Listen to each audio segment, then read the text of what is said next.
life in a nutshell.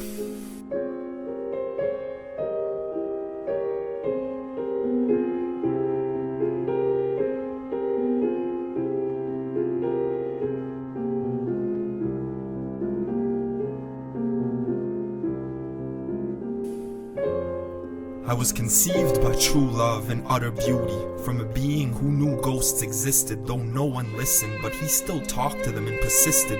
Though his father, the Navy officer, beat the shit out of each and every one of his children very often, well, except his favorite, and molested and raped the ones who didn't scream loud enough to make him cease, so they called my father crazy, diagnosis bipolar, but he suffered in silence daily, and walked a lonely road from an inward shaman to a scholar, defending their cause and being rejected by academia. But he fell in love with a woman with a family so oppressed by Catholic Christians that when she had these visions of angels telling her she was chosen and had a strangely compelling destiny, she coldly told them, "No, go away," and wailed stressfully, thinking, who are these strange angels of a deathly odd god whose beastly priest told her native grandmother, who hid her ancestry because of racists like clan lovers, that she had to have at least a dozen children or she'd suffer hell, and for her other grandmother, that 12th child killed her.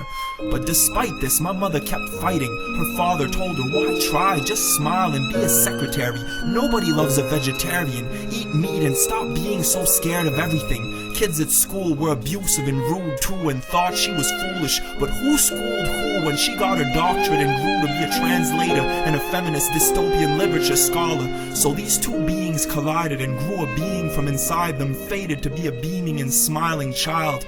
Only he was born into poverty because neither of both of them could get a proper job, since no one really wants an anti-colonial scholar in academia. I found that out recently the hard way.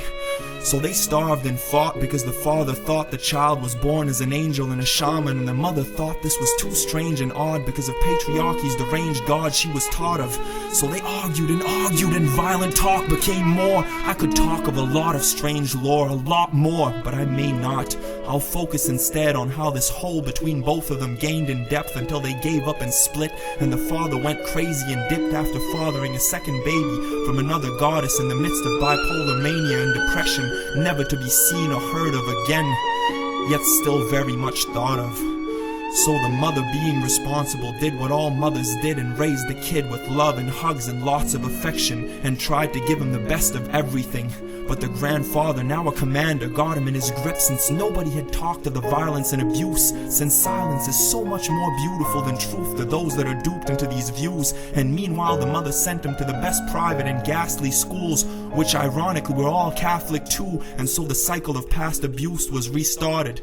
And all the kids laughed at him and made him the bleak martyr. They played their favorite game on the playground where they all had a name, and he was the monster who chased them. Even the profs and nuns degraded him, regardless of his awesome grades and amazing grace. They called him a spawn of Lucifer because he wrote backwards with his left hand, so they slapped him to correct his manners with abuse of righteousness till he used his right one. But they were truly right and he was wrong. He was the spawn of Lucifer, the devil's child to a devilishly vile and truthless throng of toxic, gossiping colonial beings. If only he had known and seen this as clearly as he does now at the time, maybe he wouldn't have smiled at his mom rather than crying and told her the whole truth instead, however truly dreadful.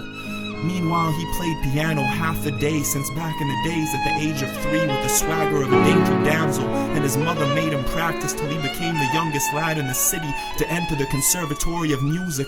They already viewed him as the next Carnegie Hall prodigy at the age of 10, but he rather favored skateboarding, rapping, graffiti. So eventually the kid grew and predicted he would diss every crew and kid that picked on him and become the biggest criminal that ever dawned, and wrote raps about marijuana and society's lies. They tried to fire him from high school.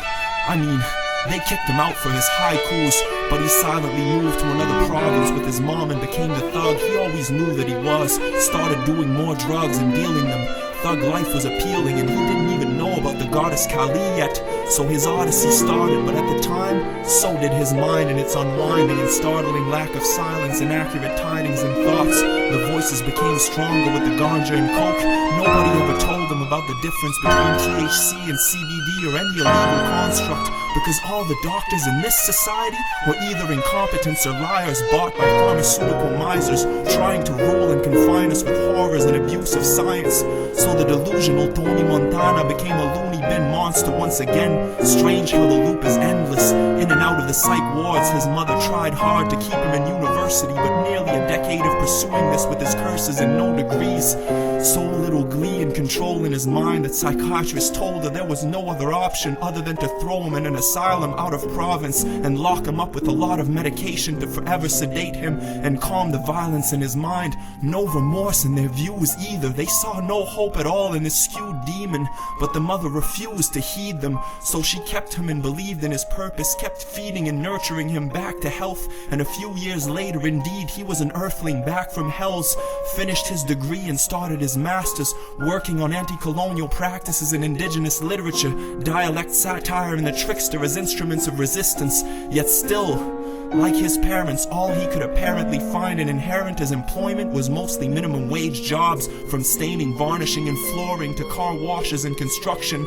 But now he has a child, and after some brief happiness, his goddess is grievously lacking enjoyment. He has little to offer and littler prospects, it seems. It seems following dreams doesn't pay much, doesn't make enough of a difference, and the stakes are much greater than simply staying persistent.